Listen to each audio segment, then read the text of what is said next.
Hello, and welcome to the second episode in the indicator testing series. In today's video, we're going to look at the stochastic oscillator. The stochastic oscillator is mostly used as a reversal indicator, but it can also be used as a trend indicator, and in this video, we will test both ways. First, we will take a look at the different ways you can enter the market using this indicator. Then I will test it thoroughly, and at the end of the video, we will take a look at the two algorithms I built using this indicator. The stochastic oscillator consists of two lines. The main line, which in this case is the white line, and the signal line, which is the dotted gray line. Then you have the optional overbought and oversold lines, which are the horizontal gray dotted lines. The first way of entering is the standard way of using this indicator. From here on out, and in the spreadsheet, I will refer to this method as entry 1. Here, we are only looking for signals that occur above or below the overbought and oversold lines. A buy signal happens when the main line crosses the signal line from below and up. A sell signal happens when the main line crosses the signal line from above and down. And then we have entry 2. This method ignores the overbought and oversold lines and simply takes any signal that occurs. One of these methods are definitely better, which you will see in this next part where we test this indicator. I will follow the same testing structure as in the previous video where I tested the RSI. 5 different time frames. These time frames are the daily, 4 hourly, 1 hourly, 15 minute and the 5 minute.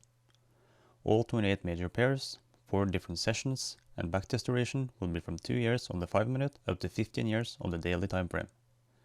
I will also use a stop loss and a take profit, which will be calculated using the ATR. More specifically, 2 times the ATR.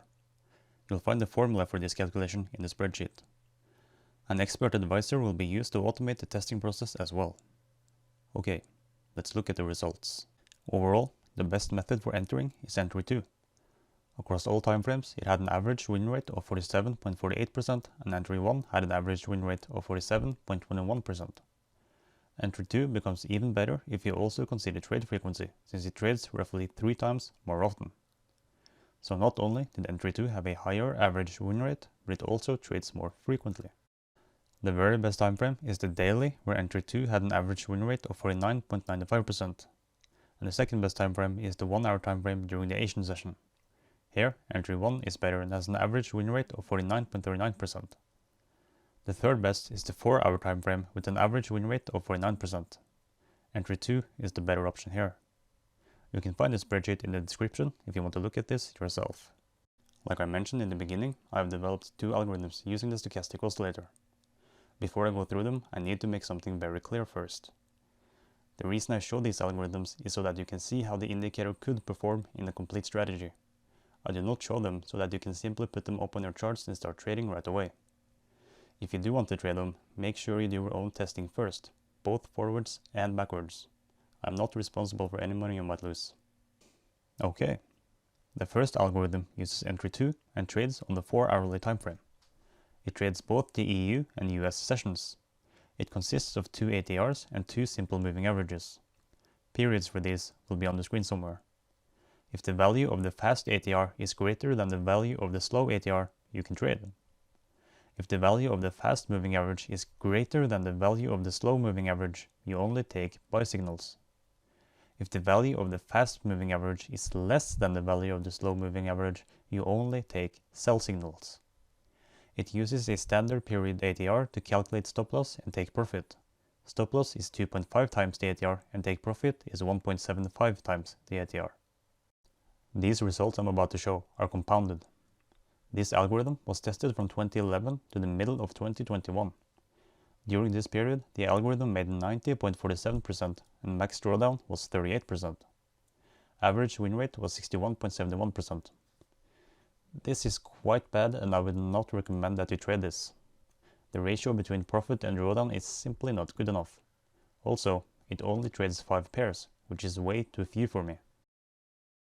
As a side note, if any algorithm I show doesn't trade certain pairs, it's because I have tested them and they gave poor results. I have a system development strategy whose purpose is to avoid something called curve fitting or overfitting. This also means that I exclude results that are too good to be true. Not that there were any such results when developing the strategy, however.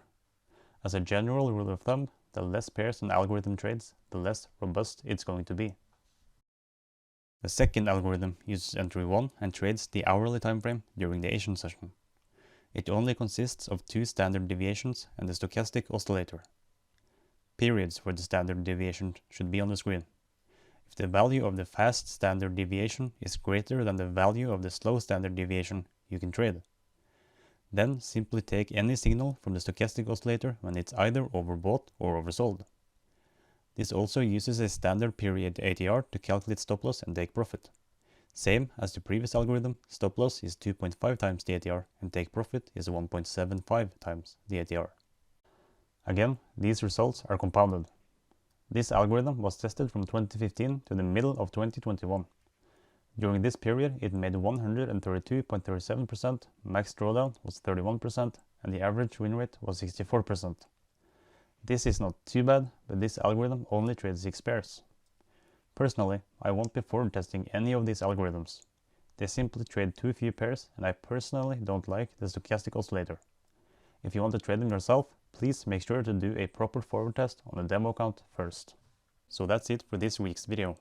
Next week, we'll take a look at one of my favorite indicators. I've got a bit of a love-hate relationship with this one since it can be difficult to find good filters for it, but when you do, it's really good. I hope you found something useful in all of this information, and if you have any feedback or questions, feel free to leave a comment and I will do my best to answer it. Stay tuned.